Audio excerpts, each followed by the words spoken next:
I should like, on behalf of Her Majesty the Queen and of the entire British people, to express our thanks, admiration, affection, and good wishes. We shall not forget you, and we shall watch with the closest interest as you embark on this new era of your remarkable history.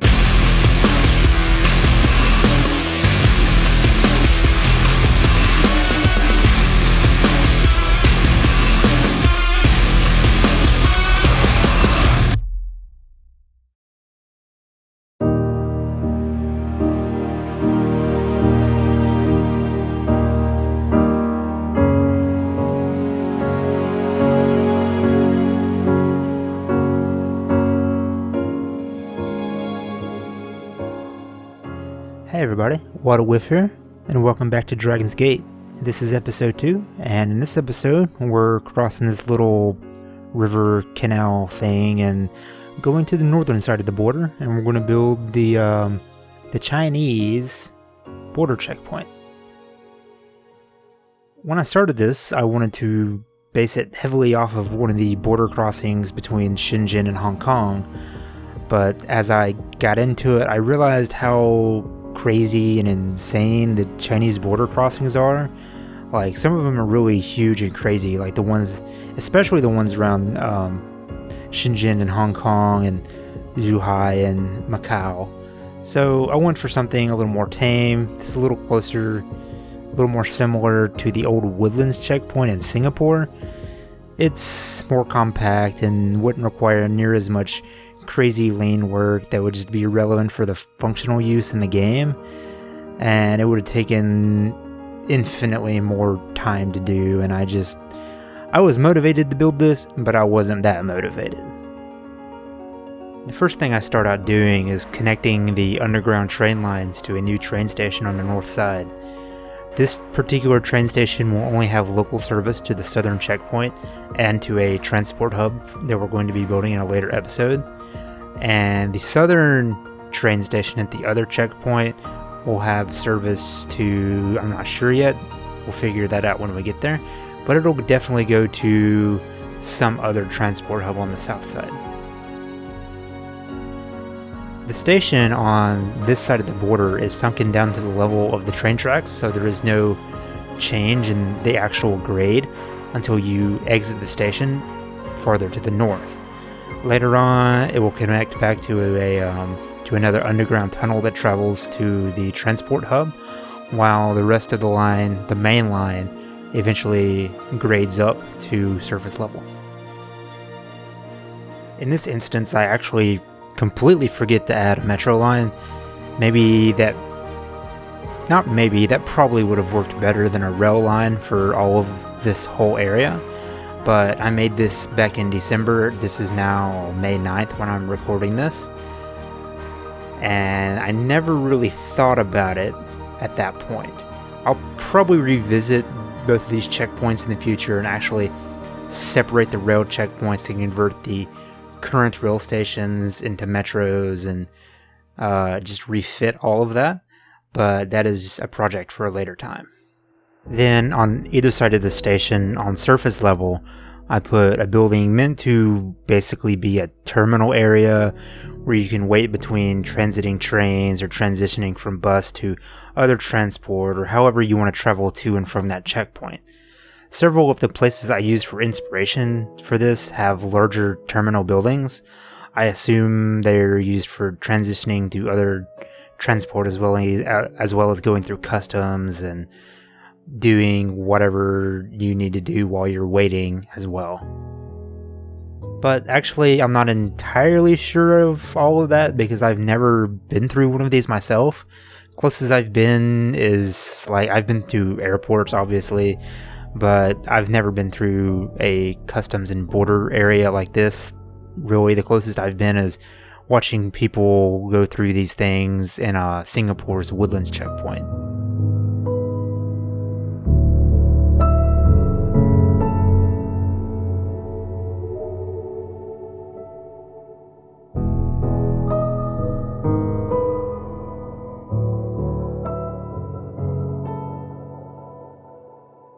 Once I got the right building to fit the style I wanted, I found this giant airport awning thing, and it just kind of works perfectly for this project.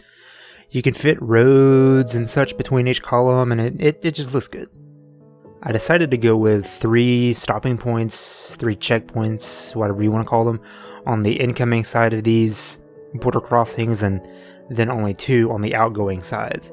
This is because I assume there's more checks and more scrutiny for vehicles coming in rather than vehicles going out.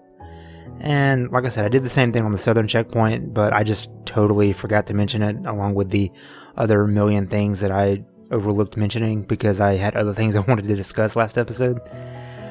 But I think the idea for this, and I'm probably completely wrong, but I think the idea is that the first of the 3 checkpoints you would just show your passport or whatever documentation you need to show, and then the next 2 would be a variety of different security checks, like checking for drugs and other type of trafficking and whatever else they check for at these crossing points. This checkpoint, I wanted it to be a lot more massive, a lot better looking, a lot more realistic than the southern crossing, so I decided that I would split the traffic even more than I did previously. On the southern crossing, I had 4 lanes for buses, service vehicles, and trucks, while I had 6 lanes, I think, for regular passenger cars and taxis. But on this northern crossing, we're going to have 2 lanes for buses and services, 4 lanes for trucks, 1 lane for taxis, and 10 lanes for passenger cars. The really difficult part of all of this was figuring out how to transition from normal highway roads into 17 or so separate lanes and have them all functional. Obviously, I had to use ploppable asphalt and invisible highway roads, but just getting the curve and angles right in the transition took a couple of hours of work. It was really tedious. Eventually, I did figure out how to do it, and that made creating the checkpoint exit later on, when it goes back down into normal highway roads, much simpler. And also, on the exit, I didn't have to worry about an awkward curve.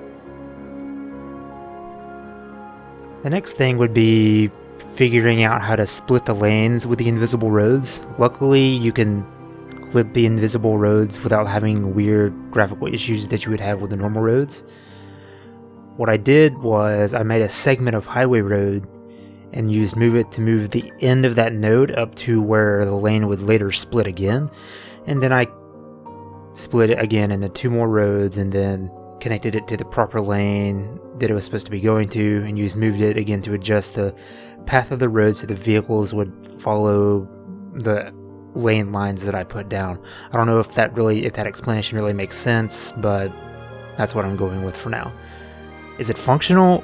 I think it is, but I really haven't had any traffic go through it yet because I have not worked on the south side of the border yet. The biggest issue I can easily foresee is vehicles using only 1 lane, which is kind of hard to fix if all the traffic is going from a single entry point to a single exit point, and it's really annoying the way the AI works sometimes. Before I moved on to the truck lanes and the bus and service vehicle lanes, I detailed the passenger car lanes a bit with various signs and road marking decals and red and white curbs. And I put a gate and a guard shack at every checkpoint with some concrete barriers and all these other little things that you would need to detail these areas. I didn't use any wear or crack decals for the concrete or the asphalt rather, because this area is supposed to be actually rather new. The asphalt is supposed to be fairly pristine at this point, because kind of the story behind this border crossing, this particular border crossing, is it's being rebuilt in phases, and this area has been recently rebuilt, and you'll see later on I'm doing a construction area where another phase is being built, and there's the opposite side on the outgoing side is actually the old area, and you'll see all that when we get to it. But I also made this gantry signaling thing, which it signals which lanes are open and which lanes are closed. I used this jetway asset and a signal light of some sort. I don't remember who made these. Like I said previously, I did all of this back in December, early January. But something I would have done a little bit differently if I remade this today is I probably would have used procedural objects for this gantry and probably would have made the lights a little bit bigger. And would have added another one closer back towards the border before the lanes all split up, in order to signal which lanes were open or not earlier, so the drivers would know before they get to the big, confusing open area. When I built the bus and service and truck lanes, I decided to keep the buses and service vehicles on a regular 2-lane highway road, while I split off the truck lanes into invisible highways. At first, I tried keeping them with normal highway roads, but it just didn't work well at all, and the way I ended up doing it looks a lot better than anything I could have done with the regular highway roads anyways. And again, I used the ploppable asphalt, made my own lane markings, and used Move It to adjust the invisible lanes to fit between the markings I created. I also added some grass curbs between the truck and passenger lanes just to break up the single tone asphalt look a little bit, and I created a crosswalk between the terminal and the guardhouses so the border agents could more easily walk to their posts.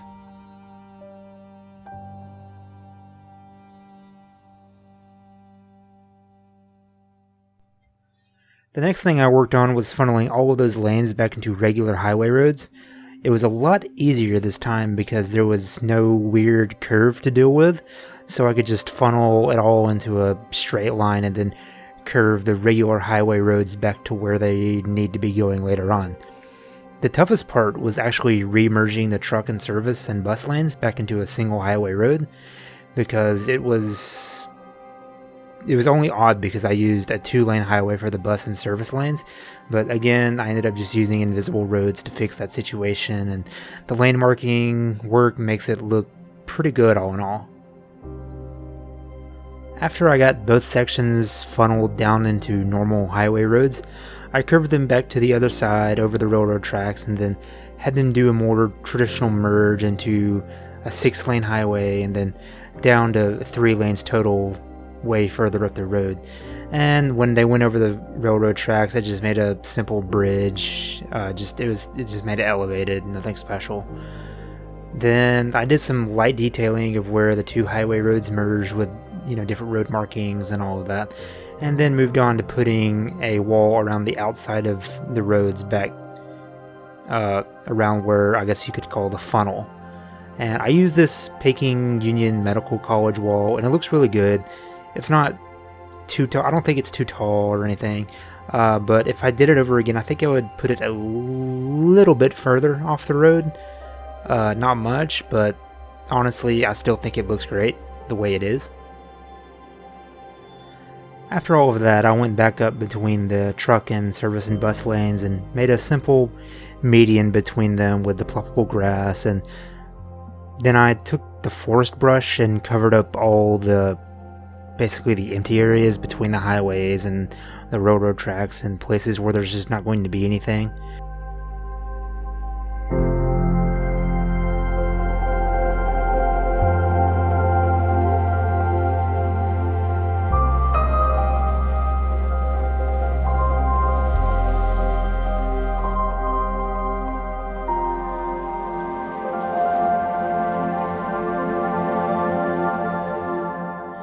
The next thing I do is I return to the train station and put up retaining walls around it and cover the gaps between the retaining walls and the terrain with ploppable grass. For most of that I used procedural objects, but for other parts of it I just used the regular ploppable grass prop. And it was really tedious getting the grass to be even with the terrain, if that makes sense. And there still might be some imperfections here and there that I missed, but I ended up covering it all with trees anyways, so you won't really notice it.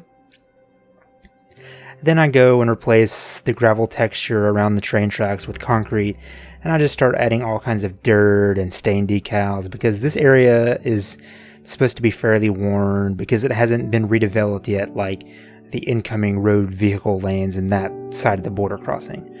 Actually, this entire train station isn't really meant to be that efficient because it's a little older and meant for a time where the city was a little smaller, but the Chinese officials are pretty keen on upgrading it eventually in the next few phases of the redevelopment of this area.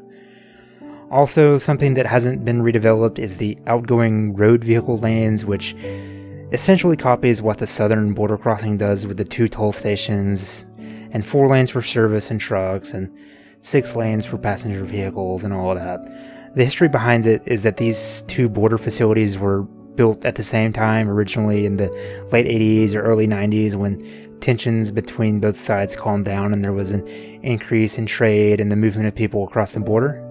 And so there was a need for these border checkpoints to be built, so there was more capacity to go back and forth, and it wasn't so militarized, so to speak.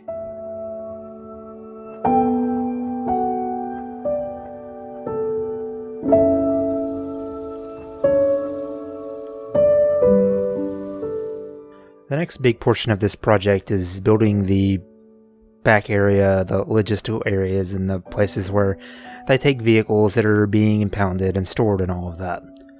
I'll start out by creating this huge patch of ploppable asphalt, and I detail the entrance with some road marking, some guard shacks, and I use some curbs to show where the vehicles need to be going or whatever.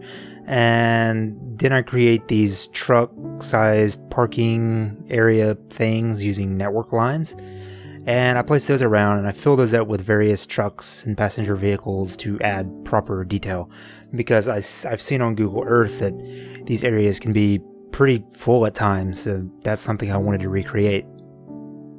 But this particular lot is entirely aesthetic. It doesn't have any sort of roads or anything going through it because I don't want vehicles using it as a shortcut or as an exit to get into the city.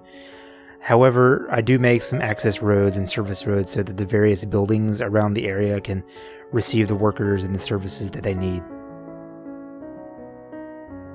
I actually end up placing several buildings around this area. I don't really know what their role would be, but in this particular Chinese border crossing that I'm using as a reference, they have all of these random buildings scattered around the facility, and like I said, I don't know what they do, but I'm going to put them here just for the sake of realism and because it looks good, so we're going to have that as well.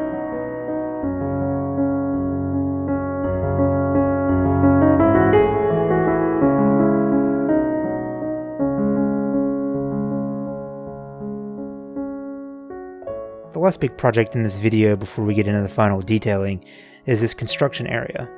I got the idea for this because there was just a ton of open space between the access road and the facility itself, and I just couldn't justify leaving it empty or as another forested area. I decided to put the access road gate right here in front, and then directly adjacent to it have a building being constructed. Again, no idea what exactly the purposes these buildings would have, but it fit the area really well.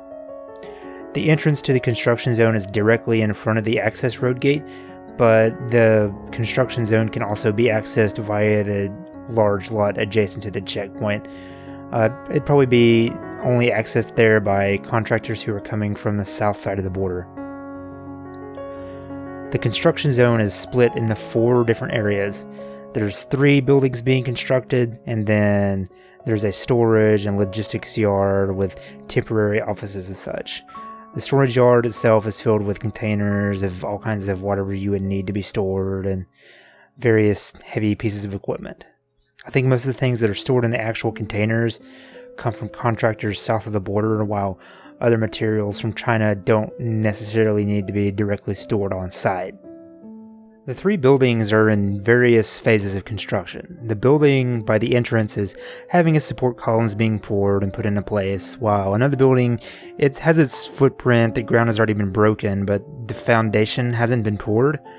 And the third building is having its foundation poured, while directly adjacent to it, the ground is still being broken, almost as if that building is suddenly being rushed, but the other building that already has its footprint has suddenly been put on hold. Maybe? I don't know. Make your own story there and put it in the comments. I also use a ton of mud and dirt decals to make the area look very worn and driven over, but in other areas of the site I put some small grass and shrubs, implying that there hasn't been any activity in that part of the site in a long time.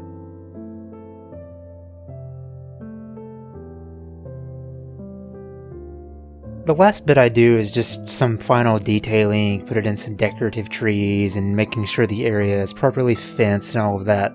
I also put in those trucks and cars I mentioned earlier into the large lot.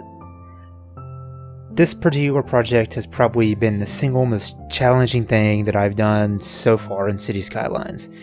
It has a pretty big footprint, and the work with the tons of lanes and getting them to look right with the road markings and making it all functional and legit took a ton of time. I probably had close to 14 or 15 hours of footage, and it's been really hard to cut it down into what you see here. So what I'm going to do is, when I have a really long amount of footage like this, I'll release a second video that week of just a time-lapse without a voiceover. There was a ton of small things that you will probably see in the cinematics that I didn't spend much time on in the commentary, so if you want to see how I did all of those different things, check out the time-lapse video. It'll be released on Friday. But that's pretty much it for this episode. I'm not entirely sure yet what I'm going to do for next episode. I have a couple of different things I could do, but it'll be up on Tuesday like normal. But for now, like, subscribe, do all of those other things YouTubers ask you to do. And again, I'm really happy to be bringing this series to you, and I legitimately hope you will continue to join me on this journey. But for now, thanks again, and I'll see you in the next one.